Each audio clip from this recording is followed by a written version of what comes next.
Hello, my name is Jeff Hauk, and I'd like to acknowledge my co-authors Dan Kang, Tyler Cuddiford, and Sarah Ricola.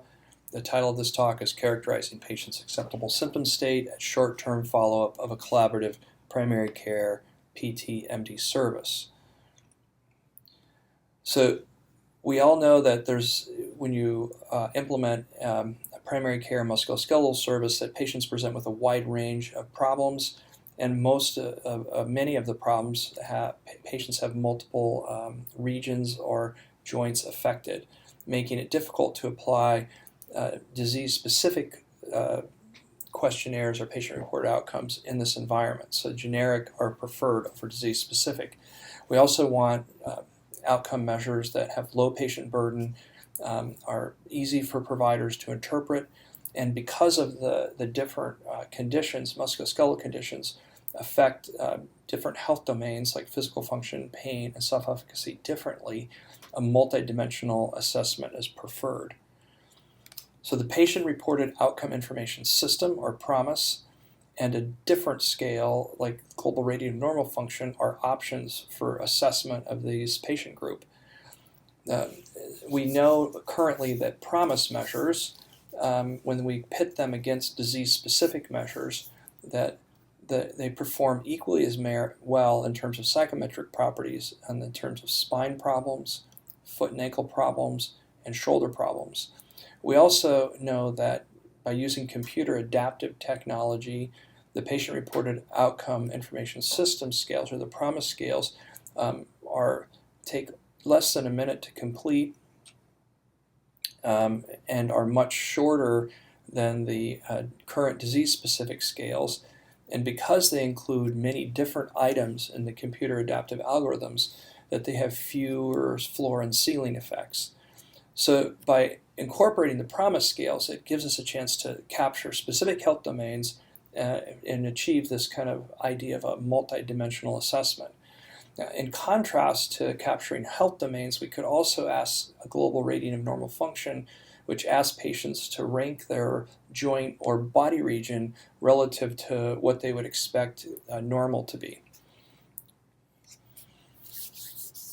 The interpretation of the PROMIS scales is relative to the U.S. population. So in the 2010 census, the PROMIS scales were normed to the U.S. population, so therefore 50 is the US average of the U.S. population, and 10 points is one standard deviation.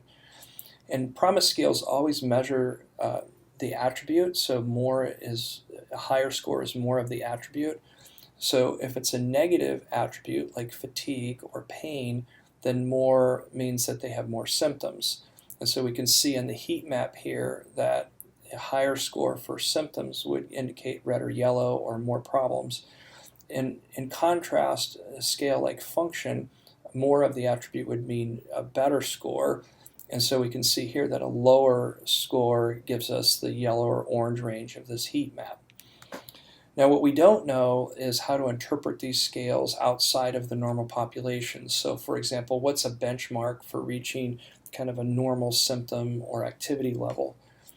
So the patient acceptable symptom state is a dichotomous question that was evolved to do just that, to judge when patients have reached kind of a normal level or an acceptable level of pain and functional impairment, and the reference is satisfactory. So patients are asked to respond yes or no whether their current level of pain and functional impairment is satisfactory to them. Previous data has shown that on other scales besides PROMIS, that the pass point, where people become pass yes, is near the average of the norm for that scale or slightly below. So the initial hypothesis would be that for the PROMIS scales and for the GRNF scale, that it would be somewhere near the norm for that particular scale. So the goal of this, or the purpose of this research, was to determine whether selected patient-reported outcomes discriminate and predict a patient-acceptable symptom state at short-term follow-up after a collaborative PT primary care service, with the goal being to improve interpretation of the scales for providers. Essentially, knowing this benchmark would allow providers to set functional goals for patients and think about discharge planning or whether care needed to be continued or stopped because of it reaching this kind of PAS state. So the scales we assessed were PROMIS physical function, pain interference, and self-efficacy of symptom management, and then the other scale, the global rating of normal function. The sample included 22% of patients collected over a 3-month period, an average of 14 days after their primary care visit, and 94% of the calls were in less than 30 days. This yielded an approximately even number of PAS yes, no, and PAS yes and PAS no patients that were at a little over 60 years old, were predominantly female, and were at a body mass index just over 30. The questions we were queried 1 to 7 day following their service date over the phone, and the questions asked were the patient acceptable symptom state, global rating of normal function, and the PROMIS pain interference CAT, physical function CAT, and the self-efficacy of symptom management CAT, so all the computer adaptive algorithms. The analysis focused on 3 different things. The first was, are patients discriminated at the level of PAS yes compared to PAS no? So were PROMIS scales different for the aggregate scores of PAS yes patients compared to PAS no? A two-way ANOVA was used to evaluate this. And also for the global rating of normal function, were aggregate scores for PAS yes versus PAS no individuals different? The second goal was, or purpose was, to predict a PAS yes or no state in individuals. So receiver operator curve analysis was performed. We used area under the curve, where a 0.7 area under the curve was considered reasonably accurate or good but not great. And then we looked at 2 different thresholds, with the idea being if we set our thresholds with a sensitivity and specificity of 95%, we'd end up with a higher accuracy but lower proportion of patients classified.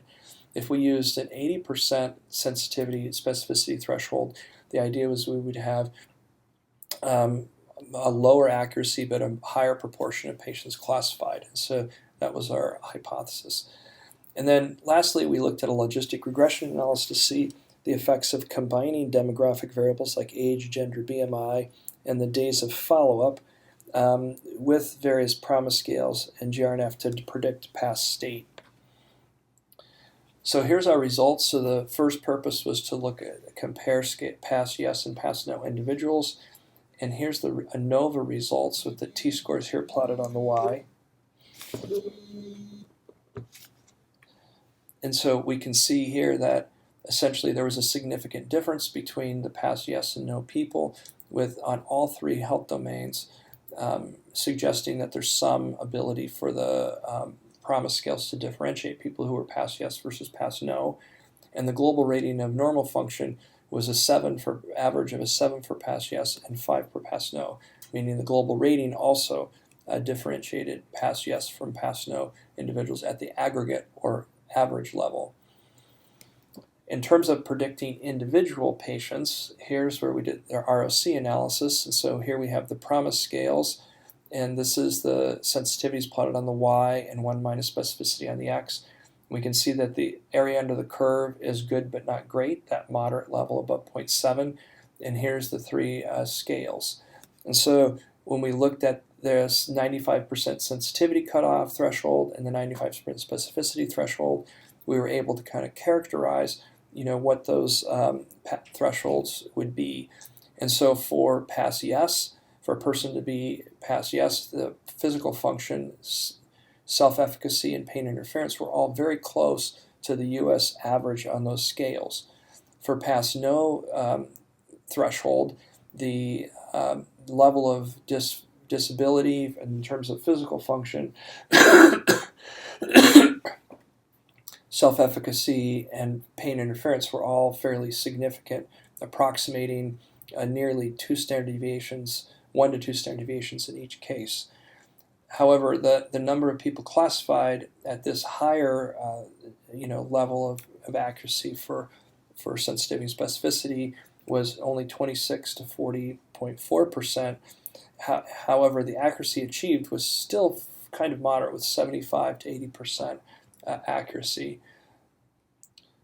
So when we change the thresholds to using 80 and 80% sensitivity and specificity level, the picture changed slightly, where the past yes patients now were determined by scores slightly lower than the average for the US population for physical function and self-efficacy, and slightly higher pain levels for pain interference. And similarly, for the past no categorization, the severity of the scales was slightly less. There's a big advantage, though, in terms of the percent of patients classified. So here we were able to successfully classify, nearly 3/4 of the patients for each scale, and with very little loss of accuracy. So the accuracy was less than 10% lower for each of these PROMIS scales. So likely the more practical approach in terms of using these scales to classify people or understand when they're reaching past yes and past no levels would be to go with the 80% threshold. We'll turn to the global rating of normal function. The same process in terms of the ROC analysis, and we can see here that the AUC is the same, a good but not great level. And if we apply the 95% sensitivity and 95% specificity thresholds, you can see here is for past yes, and 8 or above was a past yes. For past no, it was 3 or below. And this successfully classified 42% of the patients at an 80% accuracy. If we change the thresholds to 80% sensitivity and 80% specificity, what we can see is that the past yes now is a 7 or above, and past no is 4 or below. And this improved the classification to 72.3% of individuals at a 70% accuracy level. And then the final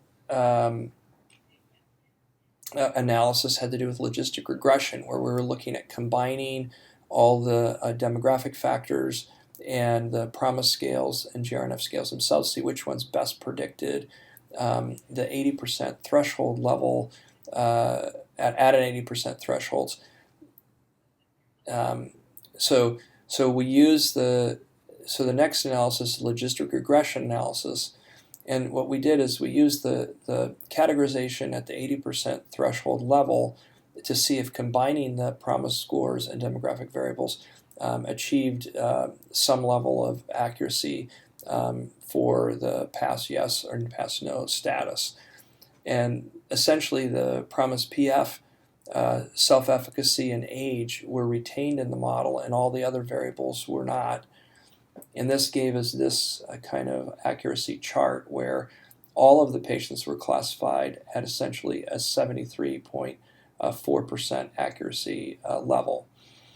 So what this suggests is that the combination of PROMIS PF and self-efficacy at the 80% thresholds are really the best way to kind of predict who will be a pass yes or pass no individual.